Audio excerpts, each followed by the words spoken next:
So, I'm an idiotic, stupid dog. Remember how the man always would fumble muck around with his phone and he'd bring something up on YouTube or whatever, and he said, take a look at this. Well, now, the producer, he's coming along with a writer. The producer says, listen, the writer couldn't be here today. She had to pick her kids up from whatever, school or daycare. I don't know what she's got. And I said to the producer, I was like, bud, she's a little old, 43, she's got little kids in daycare. He shrugs his shoulders. He didn't know what to say.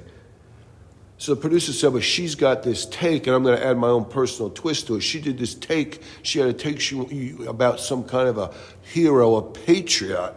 But the producer, he says, I got a little bit of a take on it, but watch this, see what you think. And he holds his phone out, and there's this commentator from Inside Edition, and the funny thing, she's like using an indeterminate dialect.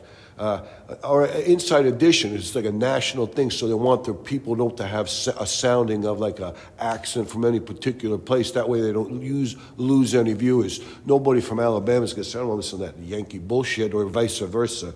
But this girl, she couldn't get the indeterminate dialect, like when you call the operator, you're like, I don't know where this girl's from. So they had to finally tell this girl to use a Barbie doll dialect. She kind of had a funny way to talk. She was a little squeaky.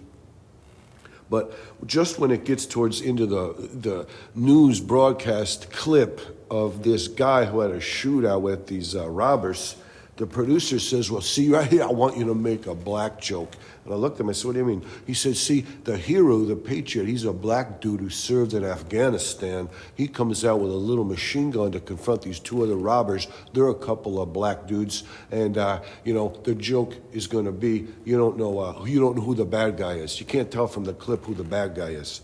And immediately I said, I'm not doing that. That's horrible. But the producer says, yeah, but you'll get a lot of clicks that way. See, it'll be a controversial thing. Hey, no publicity is bad publicity. I said, but that seems kind of raunchy and disgusting. And the whole thing we're about is, we'll point out all the badness, but we're not really bad. We would pretend to be bad sometimes to point it out and make fun of it, but we're not, we can't just do a straight up disgusting joke like that. That's foul. And the producer says, by God, I know it, we don't think that way.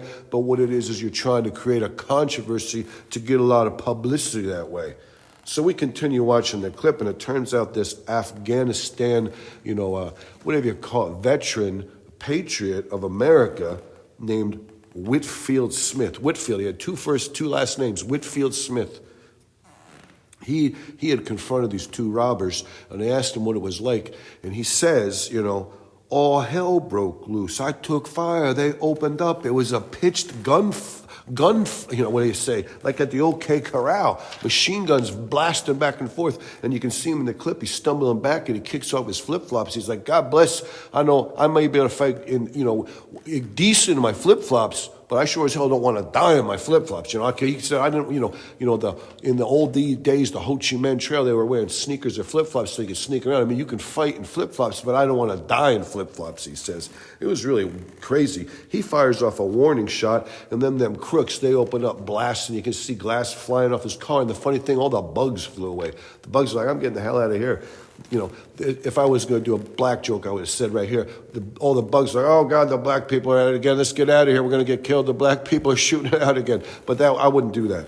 But my advice to Whitfield would be stay in your home. Shoot from inside your home behind a wall. It's safer that way. That's how the cowboys used to fight the Indians. The Indians would be running around like a bunch of dopes. The cowboys would be behind the walls. That's what you want to remember, Whitfield, But then the lady anchor come on and she said the only thing Whitfield lost was a laptop.